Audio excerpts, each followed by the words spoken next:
Welcome, my fellow gamers, to another Starcraft II commentary. I am Landfall, and today we have game number 5 in the King of the Hill series between DuckloadRa and mTwDimaga. Dimaga spawning in the south position as the blue Zerg, and DuckloadRa spawning in the north position as the red Protoss. Now the map is IPL Terminus SE, and just a couple of features I want to point out on this map. Your main is protected by a rather narrow ramp. Natural is down here, but it is led up to by a much wider choke. And your third is in a very well protected position until your opponent can break down these destructible debris. Your third also has only 5 mineral patches as opposed to the standard 8. And keep an eye on this Vespene Geyser. It is not a rich Vespene Geyser. It is a standard Vespene Geyser. The yield you get from it is only 4, not 6. So Dimaga has already thrown down that pylon in the choke leading up to his third natural and main. Moving a probe into position for some kind of building. It is going to be a forge, so it looks like Dimaga or DuckloadRa rather, is going to be going with that build he is most familiar with, which is fast forge into a fast natural expansion. Meanwhile, in Dimaga's base, we see this drone being pulled out for a hatchery, and DuckloadRa was not able to move that drone into position for any sort of hatchery block. So that drone is just going to be scouting around, seeing exactly what's happening, and Dimaga pulling off one drone on that Protoss probe, perhaps just to make sure that he doesn't go for any sort of cannon rush like he did in game number 2. So that forge has completed, and Dimaga, or DuckloadRa rather, does have 400 mineral, which he's going to be using immediately on that natural hatchery, or nexus rather. And that probe is still dancing back and forth. Do we see? Yes, we do. A spawning pool on the way, so Lings will be out pretty soon to deal with this pesky little probe. Meanwhile, DuckloadRa is throwing down that gateway. Should be following it up with a cannon soon, just because now is not a early time for a Zergling rush. It is very possible for Zergling to come out, but what do I know? I mean, DuckloadRa already saw that there is no Zergling, so I'm not going to be throwing down that cannon just yet. And one assimilator going down. Surprised we're not seeing double gas from the Protoss right away. Wow, look at this. Very, very, very fast third hatchery coming from the Zerg. Perhaps he knows that his opponent likes to do early natural expansion, and I would say even earlier third expansion, just because he's a Protoss, and they usually don't expand 3 times as early as DuckloadRa, so he knows that he will be on pretty safe grounds to be taking a third of himself. Now, all those droning up in the early game, and this third is costing a lot of minerals, which is why we're not seeing a single gas from the Zerg at the moment. And there is that complete wall in. This probe is like, get me in here! But I believe it is a perfect wall in, so that drone is not going to be able to move back, not able to move forward either, because there are these 2 Zerglings, so it's just going to be chilling out in the front of the Protoss base. And we do see a start gate being put down right now. Looks like DuckloadRa is going to go for that either a heavy airplay or those heavy air or light air harassment rather that he is comfortable with. And Zerg does have 2 gas on the way, which is not a bad choice considering we are hitting the 6.5 minute mark, and that's going to be a quite late layer just because he did go for that fast third expansion. Now this third expansion, it not only helps out with resource gathering, but it's also a hatchery, meaning 5-6 minutes later, you can devote all of the larvae into unit production.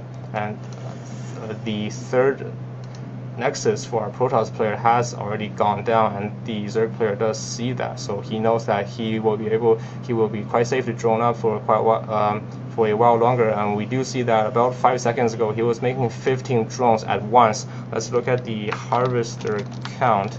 53 to 42. Zerg player has a healthy lead just because he did do all those good readings on his opponents earlier, knowing that he got a natural as well as a third. If you think back, immediately when that Overlord saw this Nexus, he made like 7 drones. That is very good game sense, just because immediately when you see that Nexus being thrown down, you know that Protoss is gearing up for some sort of heavy probing himself, so you will be safe to drone up. Somehow this drone being able to sneak into the Protoss defense, maybe it was there all along, going to be able to see exactly how healthy the saturation is. And I believe he also saw this Robo. Yes, he did. So going to be expecting either Immortal or Colossus. And we do have a very small Protoss air fleet hanging out at the back of the Zerg base. Voidray is going to be start working on that Roach Warden. Do we have a Evo chamber for the Zerg? Yeah, but it's still on the way. 3 more Queens on the way just to deal with this air harass. 2 Phoenix and 2 Queens. That's not going to be good news for the Zerg player. Still making drones. Not sure if that was a good idea. Now the Hydra Den is being thrown down, and yeah, it doesn't have enough anti-air to deal with these fast air units. I guess he was not expecting them to be in his base this fast, and already they're doing huge amounts of damage. And not even canceling that spore, that is a lot of mineral lost there.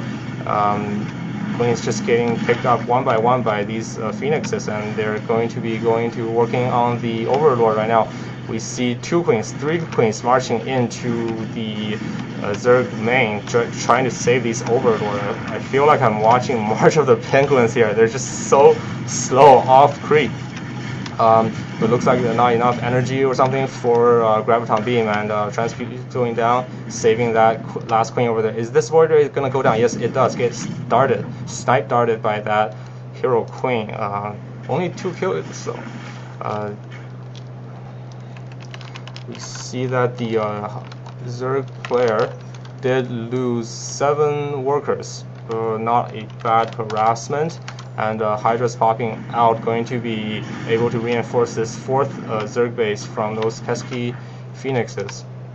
And those Hydras have arrived, and those Phoenix can't do much, so they're gonna hightail it out of there. And Colossus is being, 1 Colossus is already finished, 2nd Robo Bay going down. Chrono boosting on those thermal lands, very nice. He did see that Roach Warden. I believe it was destroyed, but that gives you an idea of what kind of focus your opponent will be going for. So he knows that the Protoss knows that Zerg will have some sort of air, or rather ground heavy army, which is why he is going for those Colossus.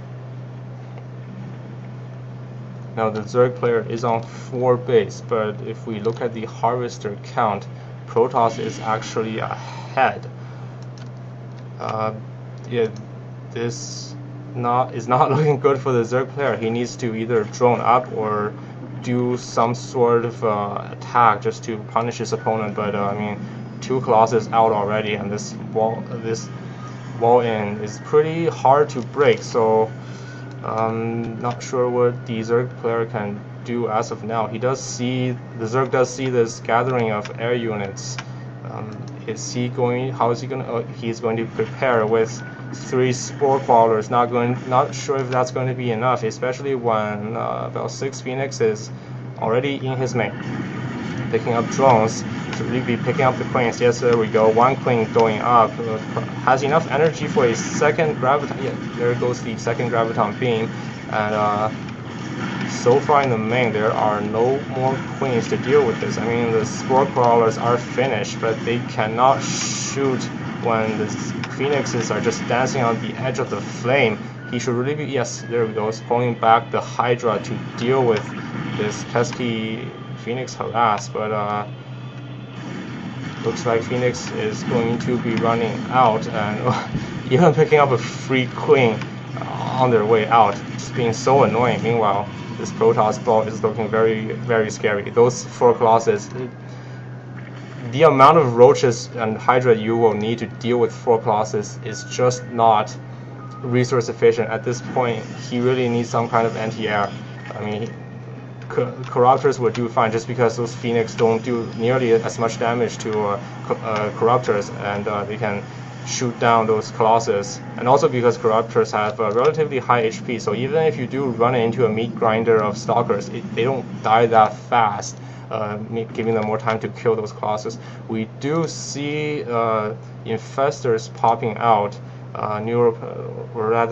Pathogenic gland has been completed. I guess Neuroparasite would also be a good counter for this Colossus force, but you gotta be careful with your Infestors, not letting them getting sniped. And also, if those Colossus are just chilling out at the back, you could have problems, just because the range on those Neuroparasite might not be sufficiently long to reach those Colossus. And this Protoss army just going to be chilling at the back, not sure what it's waiting for. Perhaps,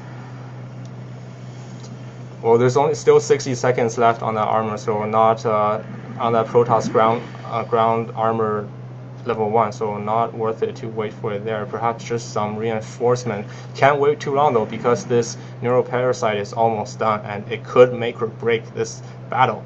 We do have Banelings on the way, not a bad choice.